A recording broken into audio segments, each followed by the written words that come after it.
Toujours en compagnie de Médéric, c'est toujours un plaisir, hein, Médéric, d'entendre. Non, c'est vrai, d'entendre toutes tes explications et toute ta compétence apparaît au travers de tes mots. Donc c'est très agréable pour nous tous qui t'écoutons. Nous allons maintenant disséquer les caractéristiques d'un de ces modèles donc, de driver EPIC. Cette fois-ci, il s'agit du Max LS. Tu vas donc nous en parler. Merci, mon cher Médéric. Donc le troisième et dernier modèle de la gamme, après les Speed et le Max classique, on a donc le Max LS. Ça c'est une vraie nouveauté, on était ravis de le voir arriver. Une bonne combinaison entre à la fois, donc, comme son nom l'indique, maximum de tolérance, performance, tout ce qui va avec, et la version LS pour low spin. C'est ça.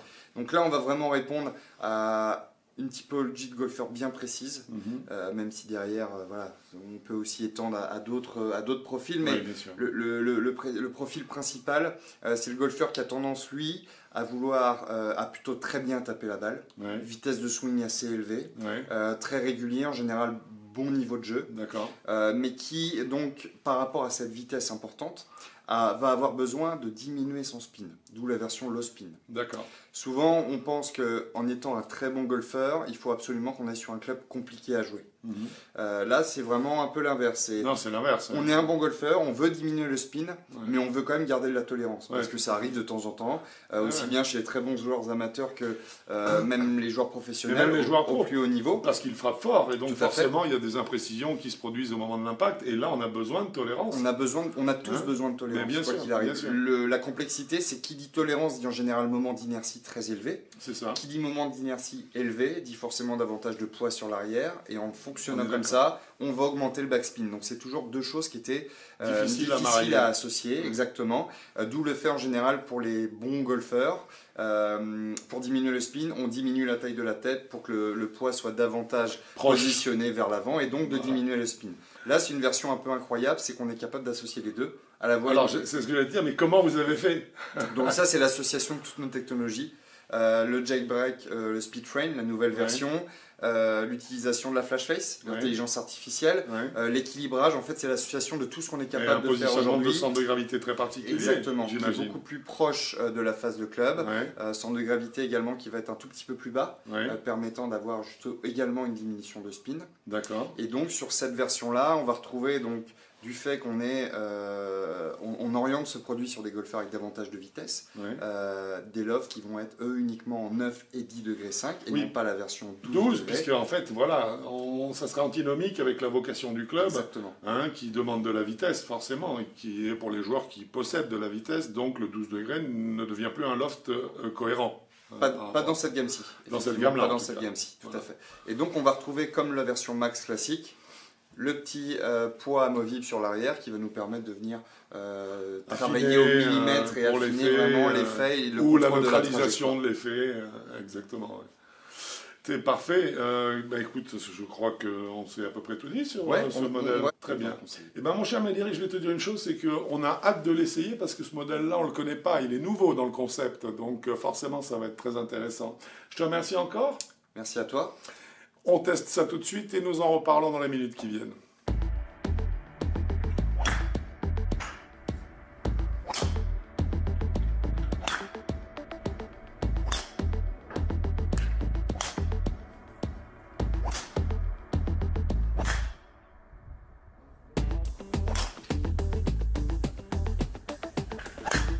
Bien, ça y est, nous l'avons testé, ce driver. EPIC Max LS. Alors, ça fait une grosse différence, ces deux lettres, parce que le EPIC Max et le EPIC Max LS ne sont pas exactement les mêmes. Ne boxent pas dans la même catégorie. Pas tout à fait, non. Bien, on va commencer donc par la qualité des matériaux. Qu'est-ce que tu en as pensé, dis-moi? J'ai pensé que tout était magnifiquement bien préparé, bien fait, bien posé. Médéric l'a bien expliqué, tous les différents matériaux qu'il y a dedans. Oui, c'est très riche. Que la finition est née aux petits oignons. Qu'il n'y a aucun défaut, on va dire, à ce club, ni dans la conception, ni dans la façon dont les pièces ont été imbriquées dedans. Oui, vraiment. Voilà, et ni dans l'usinage des pièces, ni à l'intérieur même de la tête. Voilà, le travail qui a été fait, c'est remarquable, c'est tout propre, on dirait un laboratoire, à l'intérieur du club. On mangera dedans presque. Voilà, c'est ça. Donc, très beau matériau, puis cette finition vraiment spécifique à Callaway, je trouve. Ils sont au-dessus du lot. sur la qualité d'assemblage, je les trouve un petit peu au-dessus de... Ah, il y a quelques grandes marques qui sont vraiment...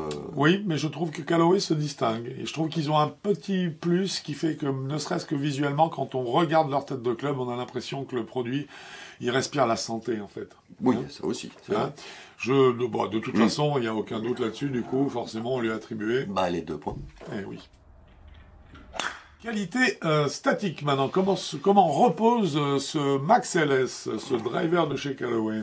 Les 2 choses en général qui nous font voir si la statique est bonne, c'est on le pose au sol, on regarde s'il se pose bien, si il nous met bien sur le pied avant, et puis, donc ça fait une 3e chose évidemment, si le club, la face de club bouge quand on monte ou quand on descend le shaft. Voilà, c'est très important parce que ça nous donne tout de suite les indications de... Est-il square, n'est-il pas square, et le reste-t-il en fonction de la taille, par exemple, qui peut évoluer, ou de la longueur des bras du joueur, la longueur des jambes, la longueur du tronc. Donc c'est un élément important là-dessus. On n'avait pas de surprise parce qu'on s'attendait pas vraiment à une catastrophe, et il n'y en a pas. Donc c'est très bien fait. Tout se pose bien. Voilà, vers le pied avant. Les offres de loft sont cohérentes avec les joueurs pour lesquels ce club est destiné. Voilà. Et donc nous lui avons attribué... les 2 points, encore. Oui, encore. Le moment d'inertie de ce Max LS, qu'est-ce qu'il nous a donné? Alors c'est important le moment d'inertie, puisque c'est ce qui fait notamment la stabilité du club. Voilà, que le club va être stable dans l'espace, qu'on va sentir comment sa phase de club est positionnée pendant tout son trajet, aussi bien d'aller que de retour. Et on sait par expérience que plus les clubs sont destinés à faire tourner les balles avec des effets volontaires, plus leur moment d'inertie est généralement faible. Quid de ce Max LS? Personnellement, je l'ai trouvé impressionnant. Parce que la phase de club, je savais exactement où elle était dans tout ça. Voilà. C'était le moment d'inertie est nickel. Parce qu'on va pas se mentir, on sait bien que c'est un driver. Et d'ailleurs, Pink Callaway le dit très clairement dans son descriptif de son club. C'est un club qui est réservé aux meilleurs joueurs. Voilà. On est d'accord. À l'intérieur de ça, on s'attendait effectivement à ce qu'on ait... un petit peu de mouvement, on va dire. Voilà. Et que le moment d'inertie soit relativement faible, parce que ça aide généralement. Et là, pas du tout. Non. Là, la phase de club était aux petits oignons tout le temps. On savait parfaitement où était le club. Exactement. Et donc, cela augure de bonne résistance sur les coups décentrés. Et c'est ce qui fait qu'au total, on lui a donc attribué... 2. Et oui, une fois encore. Nous allons maintenant parler des stock options, stock shaft, stock grip. Voilà. Qu'est-ce qu'il nous raconte ce Max LS? Quand on a vu le tableau des shafts, à un moment je me suis arrêté de compter, parce qu'il y en a beaucoup. On a dépassé la vingtaine, je crois. Voilà. Contrairement à ce que montre leur site internet, où ils montrent les 2 stock shafts, on va dire premium. Pas premium, mais les 2 qui le précommandent. Qui le préconisent. Voilà. Mais alors c'est assez étonnant quand même de leur part, parce que ça c'est un petit raté commercial, dans le sens où quand on va sur le site, il y a 2 shafts. Et quand en fait on va dans le détail des catalogues qu'ils nous fournissent, on s'en rend compte qu'il y en a 100 bien sûr. Voilà, je me suis arrêté avant, il y avait encore un petit peu. Ou une vingtaine, 100 surcoût. Voilà. C'est très important. Donc gros... pléthore fantastique, vous allez forcément trouver le shaft qui a la flexion qu'il vous faut, avec le bon point les points de flexion là où il faut, le poids qu'il vous la rigidité et le poids qu'il vous faut. Donc formidable. Mais alors par contre, de l'autre côté, on a traversé le désert de Gobi, là, ça a été autre chose. Presque. C'est concernant les grips. On en a trouvé un seul. Voilà. Un grip simplement à disposition.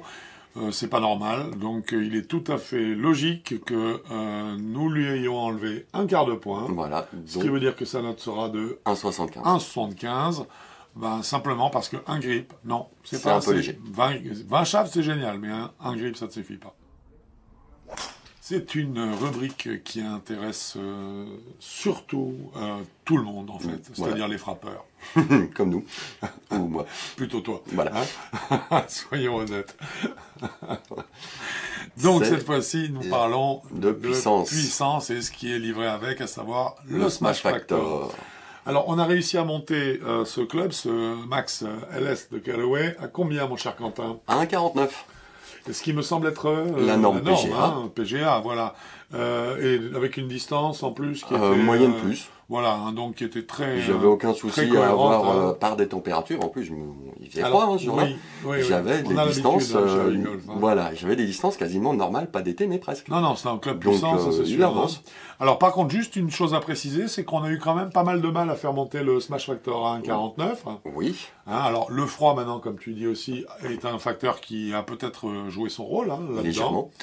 Par contre, sur la globalité, évidemment, cela signifie que nous lui avons tout de même donné les deux points que ce club mérite sans aucun doute au chapitre de la puissance. Nous abordons un chapitre qui est très intéressant, mais très touchy aussi, qui est la tolérance du club. Qu'est-ce que tu nous dis à ce niveau-là? Que propose ce Max LS? Eh bah, que comme ce club est plutôt réservé, on va dire, aux joueurs à bas index, la tolérance est là et pas tout à fait là non plus. C'est-à-dire que il est facile à jouer, mais par contre, on peut vite un peu s'égarer. Disons que tu as trouvé le très bon mot. Il est facile à jouer, parce que là c'était même assez, je dirais, intéressant. Il a une relative permissivité, quoi, je dirais. On le sent, quoi, je dirais, c'est net. Mais par contre, on ne doit pas oublier qu'on est dans le domaine des balles à effet. Bah oui. Hein, et que donc, si le club avait une tolérance trop importante, il ne nous intéresserait pas, parce que c'est pas du tout le but recherché. Hein. C'est dans ce sens-là que, en termes de notes, sur ce chapitre, on lui a attribué un que point, nous attendions. Parce que ça nous paraît être un mélange cohérent entre donc tolérance et faculté à reproduire les effets volontaires. Alors, c'est un chapitre, cette fois, qui nous intéresse beaucoup. Oui. Hein, et plus on est puriste, plus ça nous intéresse. C'est la qualité des trajectoires de balles. Et là encore, je me tourne vers notre cher Quentin pour lui demander ce qu'il a pensé de ce Max LS. Eh bah, j'avoue que là, le LS m'a impressionné. Ouais. Parce que le LS, pour le low spin, la première des choses, c'est que j'ai pas réussi à mettre une balle au plafond. Ouais. Non, alors que j'ai des tendances avec un angle d'attaque un peu vertical. Un peu trop vertical, mais le truc, c'est que même en le provoquant un petit peu, la balle, elle est jamais montée au plafond. Non. Donc déjà, là, le LS, il a tout son sens. Donc c'est une trajectoire très performante, ça avance bien. Et très puis, belle trajectoire. Voilà, très belle trajectoire. Et tous les effets qu'on voulait faire, eh ben, ils étaient là. Alors, ils étaient là, et puis ils étaient bien dessinés. Ah, c'était super. C'était beau. Un draw, si on voit vraiment... Oui, c'est ça. Et il y a dans la trajectoire d'une balle, en fonction de l'effet qu'on lui imprime, puisqu'on parle d'un club qui est supposé justement en imprimer, la balle prend une trajectoire ou une autre. Et la description d'un fade ne peut pas être résumée à dire c'est un draw, mais à l'envers. Non. Un fade est une balle qui est beaucoup plus haute, qui va mourir presque en point culminant quand elle arrive en partie haute, et retomber très verticalement vers le sol. Un draw, c'est l'inverse. Un peu plus basse. La balle est plus basse, elle est nettement plus basse, elle va prendre une courbe et on va sentir que quand elle va prendre la partie haute de son virage avant d'amorcer la redescente, la courbe va être beaucoup moins abrupte qu'avec un fade, elle va être beaucoup plus arrondie, ce qui va donner d'ailleurs plus de roulement, bien sûr, au coup à l'arrivée. Donc ce sont des trajectoires que quand on apprécie, on arrive vraiment à juger. Ce Max LS a été vraiment exemplaire sur la retranscription des effets dans la balle sur la qualité des trajectoires. C'est pour ça que j'ai du mal à voir, en fait, le truc, c'est ils ont diminué l'effet backspin, mais ils ont gardé les effets latéraux. C'est fort, donc ils ont fait quelque chose. C'est logique, mais ils l'ont bien fait. Et là, il est super bien fait. Ce qui veut dire que donc, à ce chapitre-là, on n'a pas eu le choix. On n'a pas eu le choix de lui donner autre chose, donc les 2 points qu'il mérite pour les trajectoires de balle. Nous allons parler maintenant du spin que délivre ce Max LS. Et là, je me tourne vers toi parce qu'il me semble que tu étais justement parti pour aborder cette question. Ah oui, les deux sont liés. C'était que juste derrière, ils ont diminué les backspins. Ouais. Ça a fait que la balle ne monte pas trop, mais ils ont gardé les effets latéraux. Ouais. Donc, le spin est bien. Il est vraiment bien. Ils ont trouvé quelque chose aux petits oignons.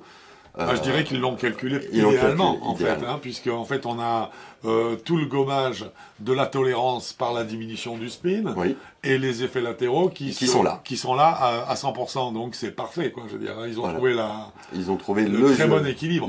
Alors il est évident qu'on n'a pas pu lui attribuer 2 points parce que 2 points c'est plutôt ce qu'on va attribuer à un club qui est fait pour pardonner. Là c'est pas du tout l'esprit. C'est pas un club qui est fait pour pardonner. C'est un club qui est fait pour reproduire fidèlement ce que le joueur décide décide de faire. Hein, et à ce niveau-là, il a très bien joué le jeu. Donc on lui a pas mis 2, mais on lui a mis 1,5 quand même, parce qu'il y a une belle note. Absolument. Nous allons donc aborder la question du feedback, c'est-à-dire du retour d'information, c'est-à-dire la remontée en fait de l'onde de choc à l'impact qui passe par les mains et qui se termine généralement dans le cerveau. Dans le quoi? Voilà, on parlait de ça. Voilà. Qu'est-ce que tu as à en dire, mon cher Quentin? Pas mal de choses, je crois. Bah, une chose simple, c'est le feedback est fantastique. C'est vraiment... j'ai adoré taper ce club parce qu'on sait tout de suite, au millimètre près, où on a tapé la balle. Ah ouais, c'est redoutable. Lisibilité. Oui, voilà. Extraordinaire, c'est parfait. C'est ce qu'on attend d'un club de ce niveau-là. Voilà. Hein, c'est-à-dire, en fait, on fait des effets, on veut savoir ce qui se passe, si ça a pris, et puis les indications que nous donne le retour d'information, le feedback, c'est-à-dire si ça a raté, pourquoi ça a raté, parce qu'en fait, ce feedback est tellement précis avec ce Max LS qu'on a une analyse immédiate, et bien rapide, très très rapide de la zone de percussion, de l'angle d'attaque, du plan de swing d'une façon générale. Donc, ça nous permet tout de suite d'être réactif par rapport à ça. Si on a raté un effet, on sait à ce moment-là quel est le paramètre que l'on doit retravailler sur le coup suivant si on veut obtenir le même effet. Et ça, c'est quand même assez génial. Voilà. Hein? Et c'est pour ça qu'on n'a pas eu le choix. On a dû lui mettre 2. Trop bête. Sensation, notre chapitre préféré, mon cher Quentin. Eh oui. Allez, à toi l'honneur. Messieurs les Anglais, tirez les premiers. Mais les Anglais? Tapez les premiers. Allez, pourquoi pas. Avec plaisir. Au niveau sensation, j'ai trouvé ce club vraiment très agréable à jouer. Facile à jouer. Rassurant à l'adresse. De toute façon, je crois que ça s'est vu avec tout l'engouement qu'on a depuis le début de la vidéo, qu'on a vraiment adoré jouer ce club. Ouais. Moi, je lui ai trouvé quasiment aucun défaut. Ouais, et puis je dirais un petit truc en plus, c'est quand on le met devant la balle la première fois, on se dit bon, c'est un LS quoi. Je veux dire, c'est un club. C'est un peu plus, pas plus sportif, mais c'est pour sérieux, les meilleurs joueurs. C'est sérieux, va falloir s'appliquer dès le départ et il faut rater aucun paramètre. Hein. Il faut être très minutieux quant au type de swing qu'on va réaliser. J'ai trouvé qu'il m'a presque étonné par sa facilité à ce niveau-là. Et une fois les 2 premières balles tapées, on se dit attends, mais en fait c'est un club qui n'est pas du tout délicat. Il n'est pas du tout effrayant, au contraire. Il est touchy à fond. Et il est très rassurant, je dirais. Hein. On a l'impression que on va lui demander quelque chose d'un petit peu particulier, qu'on ne demande pas toujours à un driver, qui est d'envoyer la balle avec un effet. Mais on n'a pas peur qu'il se trompe lui d'effet et qu'il nous fasse faire l'inverse de ce qu'on avait prévu, en fait. C'est l'assemblage est nickel là-dessus. Très rassurant. On veut créer quelque chose, on crée. Et puis très très facile à mettre aussi en mouvement autour du corps. Toujours avec cet esprit, je trouve, Callaway, qui est vraiment une qualité de produit qui est où on ressent la masse du club, mais ça ne se traduit pas par une masse trop importante, un poids trop important, non. On sent une solidité, en fait, une solidité qui n'est pas du tout entachée par une facilité à mettre le club en mouvement autour du corps. Non, c'est un club qui est pas pour les sportifs, spécifiquement. Non, il respire la solidité, mais il n'est pas pour les sportifs parce qu'il reste léger et facile à mettre en mouvement autour du corps. Exactement. Hein? Oui. Donc à ce niveau-là, je pense que c'est clair au niveau de nos sensations. On n'a pas eu trop le choix. Non, les 2 points parce qu'ils les méritent et sans aucun doute. Je crois bien que nous arrivons au total à une note de 18-25. 18,25 sur 20, ce qui est une note exceptionnelle, qui est la note que nous avions attribuée, je crois, à son concurrent direct, qui est le Ping G425 LST. Exactement. Dans les 2 cas, on retrouve cette appellation low spin. Voilà. Donc c'est pour ça que je me permets d'en parler. C'est donc la même note pour ce Max LS de chez Callaway, un club pour lequel nous avons défini une gamme. Voilà, une définie de gamme au départ qui est de 0,12, pas 0,6 parce qu'il est assez entre guillemets facile à jouer. Ça prouve à quel point il est facile, hein, exactement. Voilà. Et puis par contre, si vous êtes un manipuleur de balles, si vous aimez faire des draws, des fades, même si vous n'êtes pas à 12 ou en dessous d'index, c'est un club je pense à essayer, parce que il peut, avec la quantité de chaffs qui sont proposés, il y a sûrement un petit quelque chose à trouver. C'est un club qui est suffisamment justement permissif, tolérant, pour que on puisse le tester sur des zones de handicap légèrement au-dessus, si effectivement on est adepte de ce type de jeu. Hein. Voilà. Il a également un prix, je suppose, voilà. De 549 €. 549 €. Alors, ça justifie d'autant moins le fait qu'on n'ait qu'un seul grip en stock shaft, je trouve, voilà. Hein, puisque je pense qu'à ce prix-là, au-dessus de pratiquement à 550 €, on aurait pu s'attendre à un choix un petit peu plus étoffé. Et oui. Mais bon, ça nous donne en tout cas, je dirais... déjà un bon récapitulatif. Un très bon récapitulatif de ce que nous avons pensé de ce très bon driver Callaway Max LS. Vas-y, je t'en prie, à toi l'honneur. Si vous voulez plus de détails sur donc cet Epic Max LS, n'hésitez pas à consulter la fiche produit qui se trouve sur le site avigolf.com. Voilà, si vous avez besoin de conseils, d'avis, de renseignements ou autres, n'hésitez pas à nous renvoyer la fiche technique Avigolfer qui se trouve dans le pied de page du site. Avec une petite vidéo prise par smartphone, ça nous aide à bien affiner nos choix. Absolument. Voilà. Absolument. Ensuite, si vous voulez suivre toutes nos nouveautés, n'hésitez pas à vous abonner. C'est par là-bas que ça se passe. Voilà. Et puis en fin de compte, si cette vidéo vous a plu, n'hésitez pas à rajouter des petits pouces. Exactement. Mon cher Quentin, ce fut un plaisir. Partagez. Voilà, écoute, on va en partager un autre, c'est qu'on va se retrouver sur un parcours rapidement, j'espère. Oui, bien sûr que oui. Pour tester des clubs tout aussi agréables, j'espère. J'espère aussi. Et puis, écoute, si c'est pas le cas, on se retrouvera toujours sur avigolf.com. .com. Bon golf à vous. Au revoir.